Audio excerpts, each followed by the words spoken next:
చూడండి, వంకాయలు అలాగే టమోటా చక్కగా మగ్గాలి.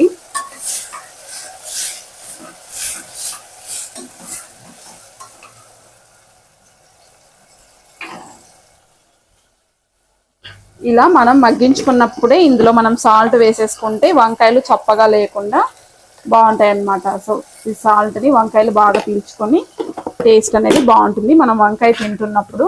సో అందుకోసం నేను ఇప్పుడే వేసేసాను సాల్ట్. చూడండి, మసాలా పేస్ట్ వేసిన తర్వాత చక్కగా ఇలా వంకాయలో వేసేసి బాగా కలుపుకోవాలి. ఇలా నీట్గా కలిపేసిన తర్వాత మూత పెట్టేసి ఒక 10 మినిట్స్ వరకు మగ్గనివ్వాలండి. సో మసాలా పేస్ట్ అంతా కూడా మనకు పచ్చివాసన పోయేంత వరకు మూత పెట్టేస్తే చక్కగా మగ్గిపోతుంది అన్నమాట.